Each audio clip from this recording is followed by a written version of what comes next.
नमस्कार दोस्तों, आज मैं एक ऐसे शख्स की स्टोरी लेकर आई हूँ जो कि इंस्पिरेशन के साथ ही एक मिस्ट्री स्टोरी भी बन चुकी है।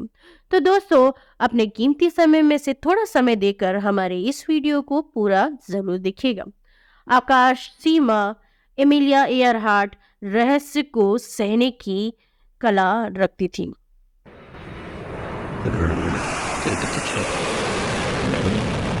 एमिलिया ईयरहार्ट एक ऐसे युग में साहसिक महिला थी जिस समय जब महिला पायलट बहुत ही दुर्लभ थी। उन्होंने रिकॉर्ड तोड़ करके सभी के दिलों पर अपना कब्जा जमा लिया था।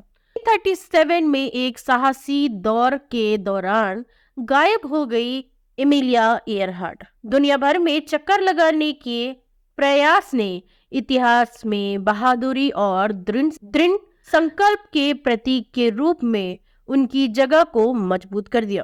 पर दर्शकों से ये सवाल सभी के मन में बना हुआ है, आखिर एमिलिया एयरहार्ट के साथ क्या हुआ है? एमिलिया के लापता होने के आसपास के रहस्य ने कई पीढ़ियों की कल्पनाओं को मोहित कर दिया था।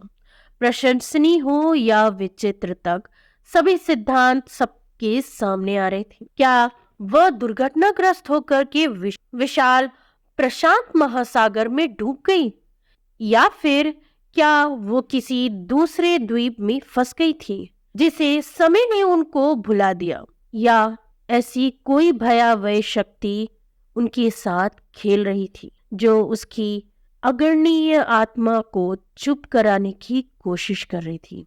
इसका उत्तर अभी भी समय की रेत और गहराइयों में खोया हुआ है। महासागर में फिर भी सत्य की खोज उसकी विरासत का सम्मान करने और FL प्रकाश में इस विमान अग्रणीय के भाग्य को उजागर करने की इच्छा जारी रखी है।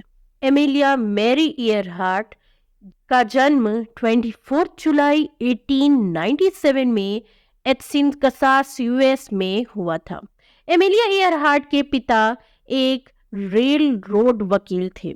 उनकी माता एक अच्छे परिवार से थी और ईयरहार्ट बचपन से ही हवा में उड़ने का शौक रखती थी और इसी शौक ने उनको पूरी दुनिया में फेमस कर दिया।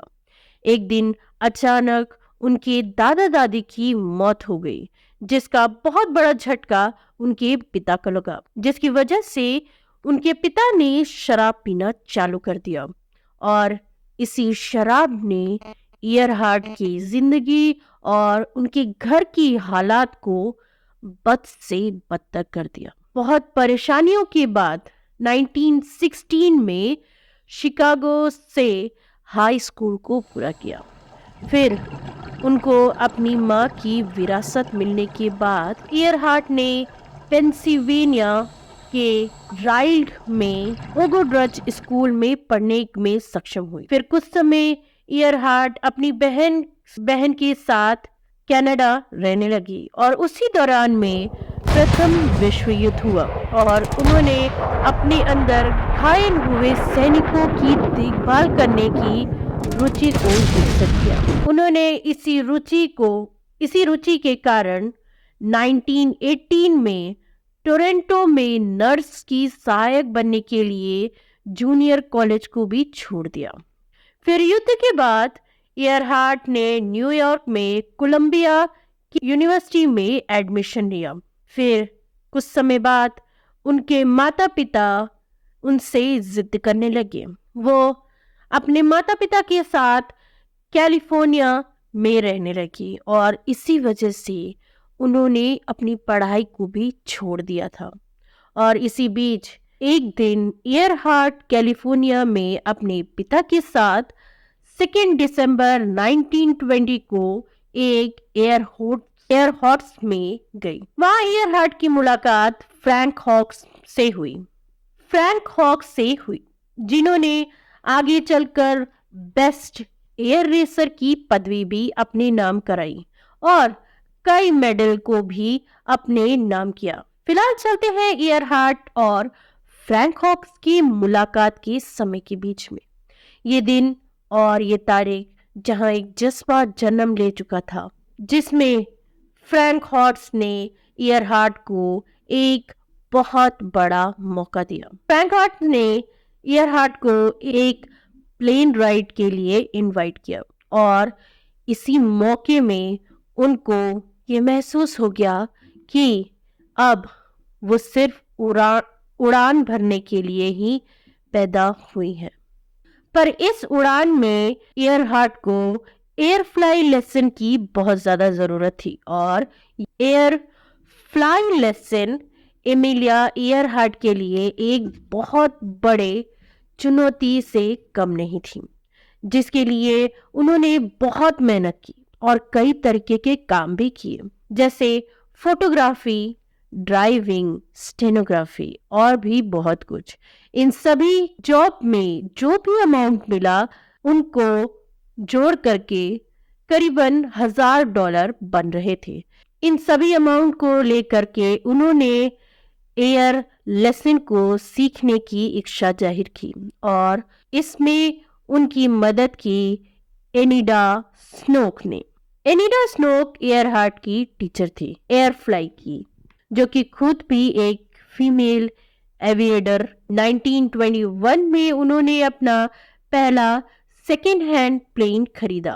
उन्होंने अपने प्लेन का नाम हेनरी रखा था और वो प्लेन पीले रंग की। ईयरहार्ट ने दिसंबर 1921 में अपनी उड़ान की परीक्षा भी पास कर ली थी और उन्होंने नेशनल एयर नोटिस एसोसिएशन का लाइसेंस भी हासिल किया था और उसके 2 दिन बाद ही उन्होंने अपनी पहली उड़ान प्रदर्शनी में भी भाग लिया था, जो कि सियरा एयरड्रोम पर थी, जो कि कैलिफोर्निया के पैसेडीना में थी। ईयरहार्ट ने अपने करियर के छोटे से समय के अंतराल में ही कई रिकॉर्ड अपने नाम भी कराए।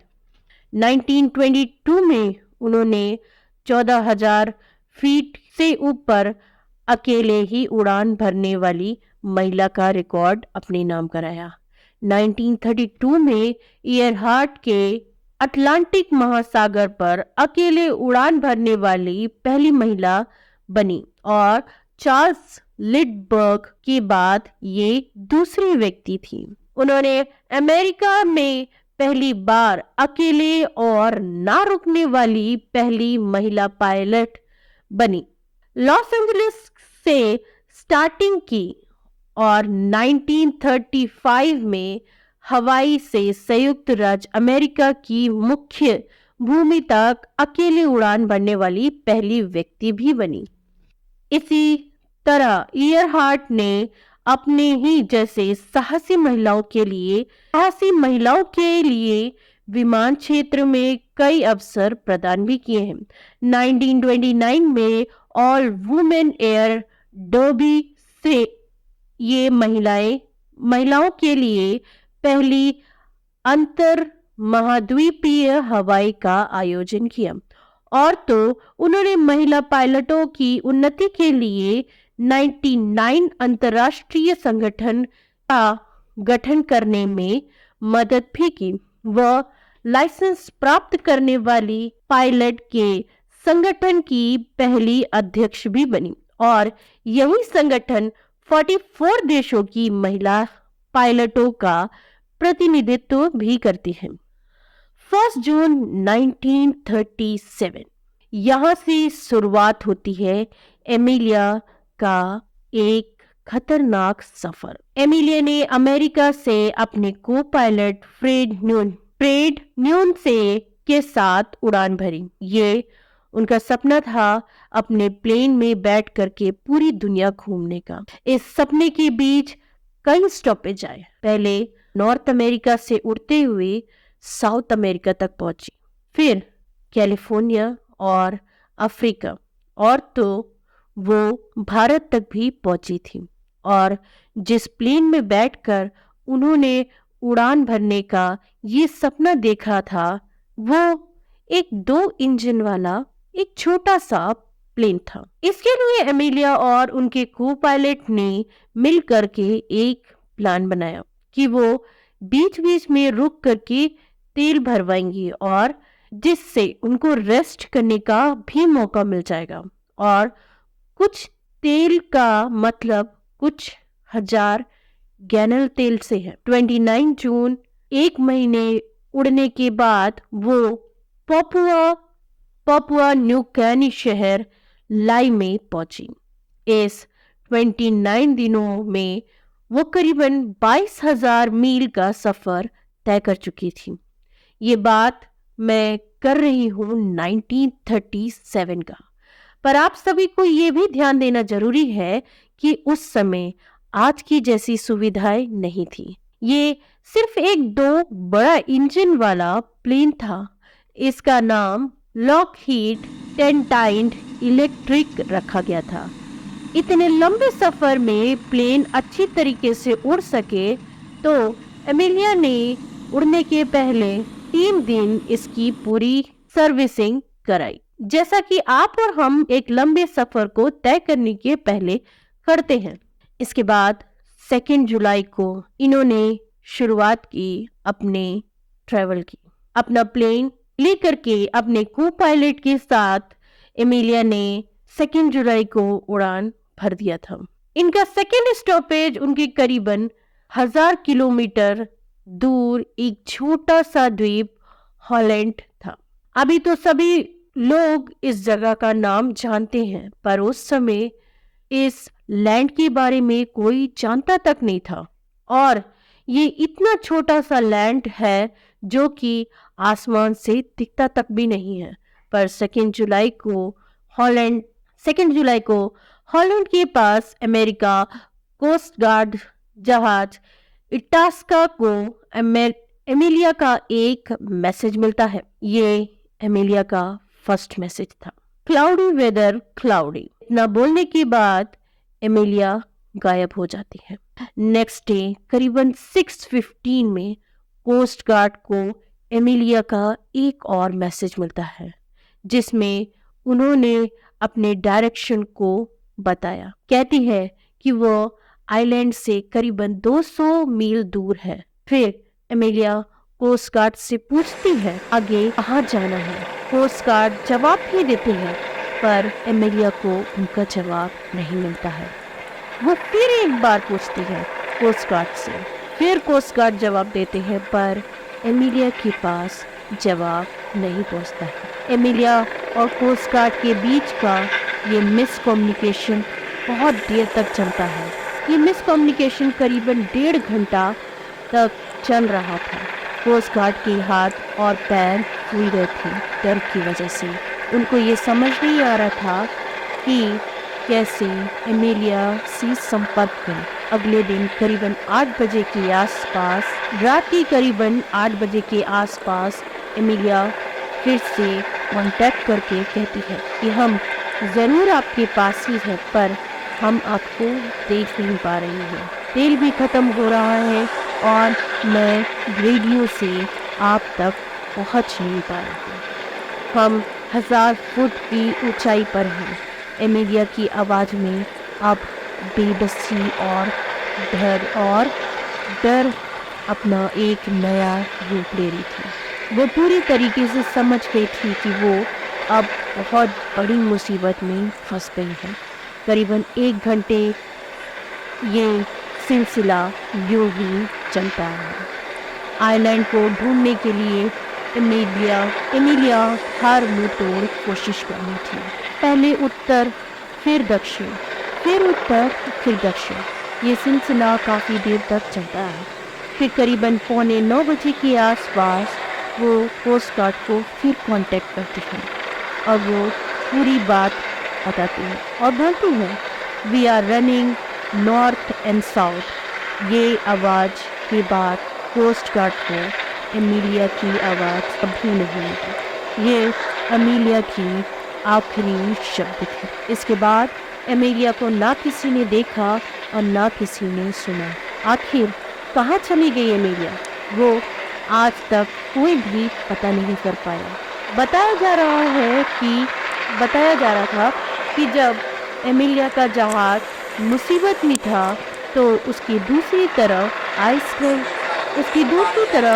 आइसलैंड में करीबन 250 फीट का एक बहुत बड़ा शिप उनके उतरने का वेट कर रहा था, पर विमान तो कहीं दिखाई ही नहीं। एमिलिया के गायब होने के बाद 5 दिन तक वेक आइसलैंड, हिडवे आइसलैंड, ओहू और फोनिक्स आइसलैंड में सर्च ऑपरेशन बहुत ही कड़े तौर पर और बहुत ही जोरों शोरों से चलाया गया, पर एमिलिया और उसके विमान का कोई अता पता नहीं था और ये मुद्दा विवादित बन गया। पूरी दुनिया में कुछ का ये मानना है कि विमान पूरी तरीके से क्षतिग्रस्त हो गया होगा और समुद्र में डूब गया होगा, क्योंकि उस समय हवा बहुत तेज चल रही थी, जिस वजह से प्लेन क्रैश हुआ होगा और समुद्र में डूब गया होगा। इसी के तरह कई लोग इस बात को मानने के लिए तैयार भी नहीं है, क्योंकि ना तो प्लेन का मलबा मिला और ना ही एमिलिया की बॉडी मिली। दूसरी थ्योरी ये भी बताती है कि अमेरिकन गवर्नमेंट के आदेश अनुसार एमिलिया ने एलियन के समूह में जुड़ना सही समझा और एमिलिया एलियन के समूह में जुड़ गई। पर वहीं कुछ विशेषज्ञों का ये भी मानना है कि एमिलिया हॉलैंड में न उतर के उसके 100 किलोमीटर दूर गार्नर आइलैंड में उतरी और गार्नर आइलैंड आज सभी इसको निकोबार रोरो के नाम से जानते हैं। ये आइलैंड उस समय अनइनहैबिटेड था। यहाँ पर नेवी ने खूब चेकिंग की, पर और वहाँ इंसानों के होने का सबूत भी मिला है। तो वैज्ञानिकों का ये मानना है कि नून और एमिलिया हो सकता हो यहाँ कुछ समय तक के लिए रुके हो, कि हो सकता है कि एमिलिया और नून पर यहाँ कुछ समय तक यहीं पर रही होगी और वहाँ कुछ ऐसी एविडेंस भी मिली है जिससे ये भी अंदाजा लगाया जा रहा है कि एमिलिया और उसके क्रू मेंबर नून मरने के पहले यही थे। और वो एविडेंस ये है जैसे कि प्लेन का टुकड़ा, 1913 के वुमेन शूज और एक वुमेन कॉस्मेटिक जार जो कि 1930 के समय का है, और कुछ हड्डियां जो कि इंसानों की उंगलियों के हैं। अब इन सभी एविडेंस से यही लगता है कि शायद एमिलिया और उनके को पायलट वहीं पर रहे होंगे। तो दोस्तों, अब आप सभी ये बताइए कि वाकई में एमिलिया के साथ क्या हुआ होगा। और ये मुद्दा जिस तरीके से पहले विवादित था, आज भी विवादित है, क्योंकि ये मुद्दा आज तक नहीं सुलझ पाया है और 87 साल से आज तक एमिलिया का कुछ भी अता पता नहीं है।